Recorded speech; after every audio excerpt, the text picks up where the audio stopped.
Hello everyone, once again welcome back. Indian economy में आज हम डिस्कस करेंगे benefits of economic growth.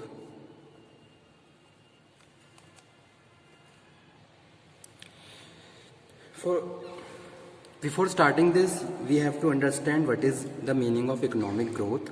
Okay, तो इकोनॉमिक ग्रोथ का क्या मतलब है, बेनिफिट्स ऑफ इकोनॉमिक ग्रोथ पढ़ने से पहले हमें ये अंडरस्टैंड करना होगा कि what is the meaning of economic growth. Economic growth is the increase in the amount of goods and services produced by economy over a time। एक पर्टिकुलर टाइम पीरियड में किसी भी कंट्री में जो भी गुड्स प्रोड्यूस हो रहे हैं उसका अमाउंट ये तय करता है कि उस कंट्री की इकोनॉमी कितनी ग्रोथ कर रही है। ठीक है, तो वही चीज़ यहाँ पे लिखी हुई है, economic growth is the increase in the amount of goods and services produced by an economy over time. It is conventionally measured as the percent rate increase in real gross domestic product और real GDP. ठीक है, यानी कि किसी भी country की economy को calculate करने के लिए और ये फाइंड आउट करने के लिए कि कंट्री में कितनी इकोनॉमिक ग्रोथ हो रही है, जीडीपी को अंडरस्टैंड करना होगा। अगर जीडीपी रेशियो बढ़ रहा है इट मीन्स कि उस कंट्री की इकोनॉमी ग्रो कर रही है। ठीक है, economic growth is defined as an increase in the capacity of the economy produced goods and services. एक पर्टिकुलर फाइनेंशियल ईयर में एक साल में कितने गुड्स प्रोड्यूस हुए, कितनी कैपेसिटी बढ़ रही है, और उसी के साथ साथ किस तरीके से न्यू टेक्नोलॉजी को अडॉप्ट करके अपने प्रोडक्शन को बढ़ा रहे हैं और जीडीपी को इंक्रीज कर रहे हैं। कहीं ना कहीं ये सारे फैक्टर्स हमारी इकोनॉमिक ग्रोथ को रिफ्लेक्ट करते हैं। तो वही चीज, economic growth is defined as the increase in the capacity of the economy to produce goods and services over a period of time. Economic growth can be measured in the nominal terms which include inflation, in the real terms which is adjusted और inflation. Okay, कुछ definition जैसे कि code has identify the basic indicator of the economic growth. तो economic growth के कुछ basic indicators भी बताए गए हैं जिसके थ्रू हम ये कैलकुलेट कर सकते हैं कि भाई इकोनॉमी, किसी भी कंट्री की इकोनॉमी की ग्रो हो रही है, किस रेट से ग्रो हो रही है, उसका परसेंटेज क्या है और कौन कौन से ऐसे फैक्टर्स हैं जो इकोनॉमी को ग्रो करने में हेल्प करते हैं। ठीक है, अगर मेनली मैं बात करूँ तो किसी भी कंट्री की इकोनॉमी ग्रो अगर हो रही है तो उसके पीछे क्या है, जीडीपी है, यानी कि ग्रॉस डोमेस्टिक प्रोडक्ट। बट एक पर्टिकुलर टाइम पीरियड में कंट्री में कितना प्रोडक्शन हुआ about the goods and services. Secondly अगर हम बात करें इंफ्रास्ट्रक्चर, कंट्री में इंफ्रास्ट्रक्चर कैसा है, इंफ्रास्ट्रक्चर में हम रोड, ट्रांसपोर्टेशन, रेलवे, इन सब चीज़ों को कैलकुलेट करते हैं। उसके बाद थर्ड वन है एजुकेशन। एजुकेशन पॉलिसी के हिसाब से एजुकेशन किस तरीके से वहाँ पे काम कर रही है, वोकेशनल नॉलेज कितनी बढ़ रही है लोगों की, हर साल लोग एक पर्टिकुलर प्रोग्राम करने के बाद कितने लोग जॉब पे प्लेस कर पा रहे हैं। ठीक है, that is a ratio of employment, कितना एम्प्लॉयमेंट वहाँ पे बढ़ रहा है, और मेडिकल केयर फैसिलिटी कितनी अच्छी है। तो कहीं ना कहीं ये सारे ऐसे फैक्टर्स हैं जो इकोनॉमिक ग्रोथ करने में पूरी हेल्प करते हैं। ठीक है, यहाँ पे कुछ इंडिकेटर्स बताए गए हैं जो कि हम डिस्कस कर लेते हैं, main indicators of economy.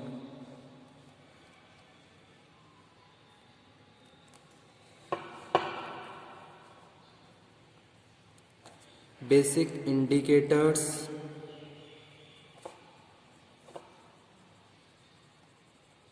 Of economic growth.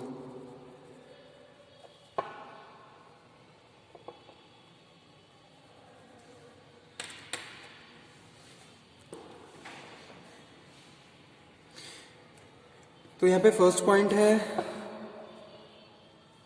Economic growth is a long term process.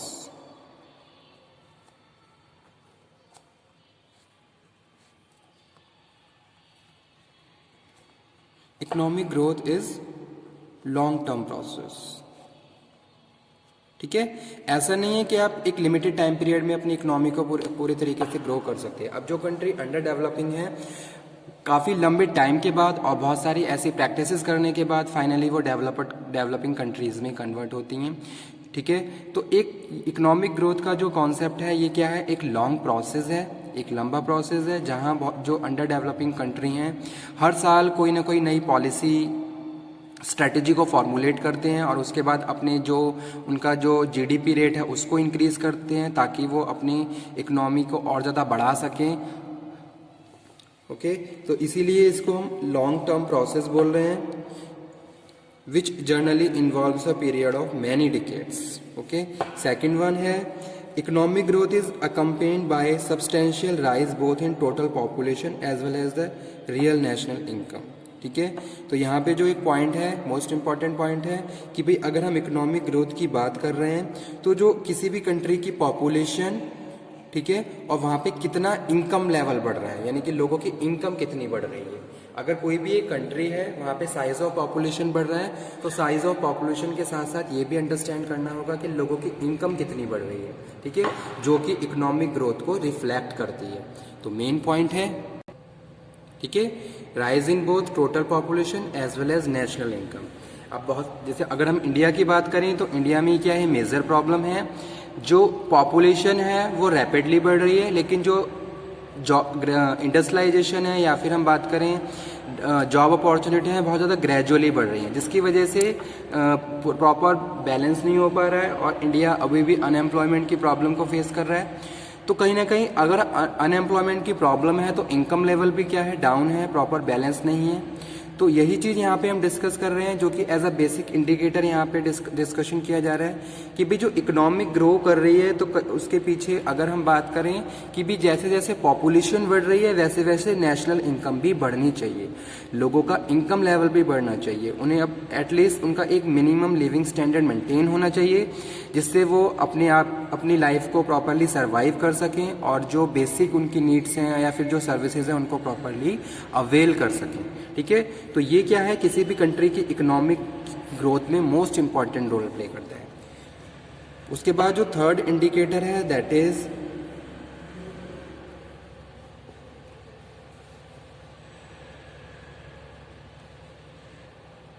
After that next point is production. GDP rate is high, it means economic is growing. ठीक है, जीडीपी रेट बढ़ रहा है, इसका मतलब economic बढ़ रही है। एक साल में जो भी हमने प्रोडक्शन किया है वो बढ़ रहा है। जैसे कि हम बात कर रहे हैं एक्सपोर्ट की, तो बहुत सारे इंडिया में ऐसे एक्सपोर्टर हैं जो क्या कर रहे हैं, प्रोडक्शन जीडीपी रेट को बढ़ा रहे हैं। जैसे कि अगर हम बात करें हमारे आसपास के एरियाज़ में, तो जैसे कि बहुत सारी एक्सपोर्ट फर्म्स हैं जो कि क्या कर रही हैं, जो भी हमारे पास रिसोर्सेज अवेलेबल हैं उनको प्रॉपरली यूटिलाइज करके वो फिनिश गुड में कन्वर्ट करके उनको एक्सपोर्ट किया जाता है फॉरेन कंट्रीज़ में।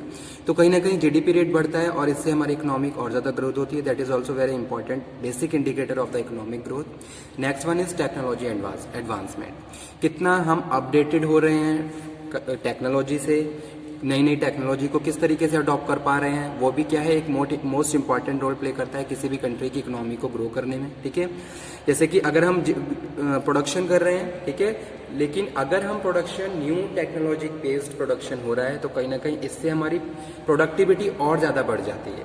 ठीक है, वहीं अगर हम क्या करें, पुराने ट्रेडिशनल टेक्निक्स को यूज़ करते हुए अगर प्रोडक्शन कर रहे हैं तो कहीं ना कहीं क्या है, टेक्नोलॉजी एडवांसमेंट नहीं हो पाएगा। लोग अगर हम बात करें अपने लेबर्स की तो वो उनकी स्किल्स और ज़्यादा पॉलिश नहीं हो पाएंगे। तो ये सारी प्रॉब्लम कहीं ना कहीं हमारी इकोनॉमी को और ज़्यादा डाउन कर देती है। तो टेक्नोलॉजी एडवांसमेंट भी अपने आप में इंपॉर्टेंट रोल प्ले करता है। न्यू टेक्नोलॉजी, किसी भी कंट्री में न्यू टेक्नोलॉजी वहाँ की बहुत सारी फंक्शंस को और ज़्यादा एक तरीके से ईजी कर देती है और प्रोडक्शन बढ़ जाता है, पर यूनिट कॉस्ट कम हो जाती है। ये सारी चीज़ें कहीं ना कहीं हमारे लिए बहुत ज़्यादा यूज़फुल हैं। उसके बाद नेक्स्ट है इंक्रीज इन इंडस्ट्रियलाइजेशन। जितना ज़्यादा इंडस्ट्रियलाइजेशन होगा उतनी ज़्यादा इकोनॉमी ग्रो होगी, क्योंकि अगर इंडस्ट्रियलाइजेशन होगा तो लोगों वर्कर्स को की काम की ज़रूरत होगी, वर्कर्स अपना मिनिमम एक लिविंग स्टैंडर्ड मेंटेन कर सकेंगे और कहीं ना कहीं ये हमारी इकोनॉमी के लिए बहुत ज़्यादा इंपॉर्टेंट रोल प्ले करता है। ठीक है, तो फिफ्थ पॉइंट यही है, increase in industrialisation as a basic indicator. जैसे अगर हम एक्सपोर्ट की बात करें या फिर अदर किसी भी मैन्युफैक्चरिंग फर्म की बात करें, लार्ज स्केल पे प्रोडक्शन हो रहा है, यानी कि इंडस्ट्रियलाइजेशन को प्रमोट किया जा रहा है, तो बहुत सारी यूनिट्स ओपन होंगी और जहां लोगों को काम मिलेगा, लोग अपना एक मिनिमम लिविंग स्टैंडर्ड मेंटेन कर सकेंगे और अपनी नीड, अपनी जो भी उनकी वांट है उनको प्रॉपर सेटिस्फाई कर सकेंगे, यानी कि इनकम बढ़ेगी। अब इनकम बढ़ेगी तो कहीं ना कहीं सेम वही चीज़ है कि भाई हमारी इकोनॉमी और ज़्यादा ग्रो होगी। ठीक है, तो वही चीज़ fifth point, increase in industrialisation, क्योंकि जितना ज़्यादा इंडस्ट्रियलाइजेशन होगा उतनी जॉब अपॉर्चुनिटीज़ बढ़ेंगी।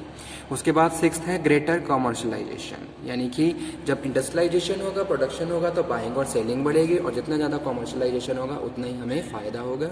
तो ये सारे क्या है, बेसिक इंडिकेटर्स होते हैं किसी भी कंट्री की इकोनॉमी को ग्रो करने में। ठीक है, वहाँ पे प्रॉपर लॉन्ग टर्म प्रोसेस होना चाहिए प्रोडक्शन का, तो पॉपुलेशन के साथ साथ इनकम लेवल भी बढ़ना चाहिए, नेशनल इनकम भी बढ़नी चाहिए, जीडीपी रेट हाई होना चाहिए, नई न्यू टेक्नोलॉजी बेस्ड प्रोडक्शन होना चाहिए, टेक्नोलॉजी एडवांसमेंट होना चाहिए हर सेक्टर में। ऐसा नहीं है कि हम किसी एक पर्टिकुलर की बात करें, जैसे कि यहाँ पे एग्रीकल्चर भी क्या है, इंपॉर्टेंट रोल प्ले करता है। अगर हम इंडिया की बात कर रहे हैं, एग्रीकल्चर, ठीक है, अब हम क्या कर रहे हैं यहाँ पे, अगर आज के टाइम की बात करें तो एग्रीकल्चर में हमने बहुत ज़्यादा एडवांसमेंट को इंक्लूड किया है, न्यू टेक्नोलॉजी बेस्ड मशीन्स को यूज़ करके हम एग्रीकल्चर के थ्रू प्रोडक्शन कर पा रहे हैं। तो ये भी क्या है, मोस्ट इंपॉर्टेंट इंडिकेटर है इकोनॉमी को ग्रो करने में। ठीक है, आ जाइए, तो ये आज का सेशन था, basic indicators of economic growth. उसके बाद बेनिफिट्स ऑफ इकोनॉमिक ग्रोथ, कौन कौन से बेनिफिट्स होते हैं जो हमारी इकोनॉमी को ग्रो करते हैं। ठीक है, economic growth benefit nations and population in various way. First point यहाँ पे है increase in income and higher living standard.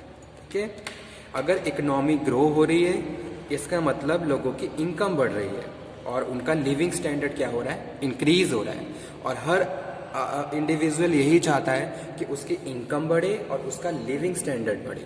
ठीक है, तो ये क्या है, किसी भी कंट्री की इकोनॉमी के लिए मोस्ट इंपॉर्टेंट रोल प्ले करता है, जो कि यहाँ पे फर्स्ट पॉइंट लिखा हुआ है, as a benefit of economic growth.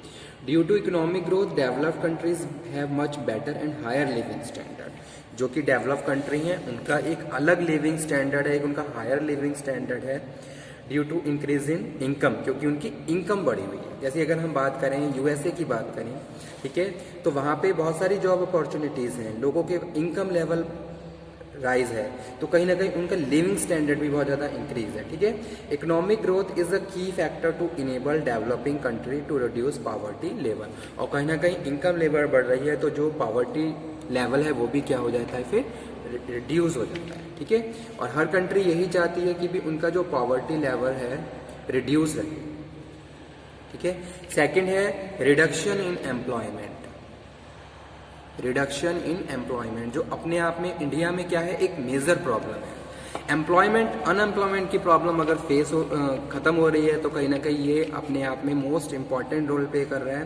ठीक है, so second point is reduction in unemployment to increase the output of the organization tend to employ more workers that increase in employment that help in reducing the unemployment in the society. Third one है decrease in the government borrowings. Economic growth create higher taxes revenue to the government. ठीक है, तो जितना ज़्यादा हम taxes को पे करेंगे उतना गवर्नमेंट को फ़ायदा होगा, उतना हमारा इनकम लेवल बढ़ेगा। तो आज के टाइम में अगर हम बात करें टेक्नोलॉजी एडवांसमेंट, डिजिटलाइजेशन, तो ये इन सारी प्रैक्टिसेस में बहुत ज़्यादा ट्रांसपेरेंसी हो गई है, एक्यूरेसी बहुत ज़्यादा बढ़ गई है, जिसकी वजह से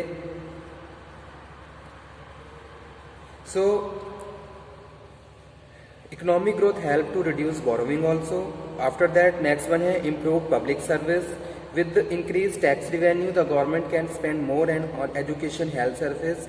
जैसे जैसे टैक्स बढ़ रहा है उसी के हिसाब से जो भी फंड इकट्ठा हो रहा है उसको हम एजुकेशन में और अदर सेक्टर में प्रॉपर यूज़ कर पा रहे हैं, तो जो कि हमारी इकोनॉमिक ग्रोथ के लिए मोस्ट इम्पॉर्टेंट रोल का काम करता है, एज अ बेनिफिट का काम करता है। और लास्ट है इंक्रीज इन इन्वेस्टमेंट।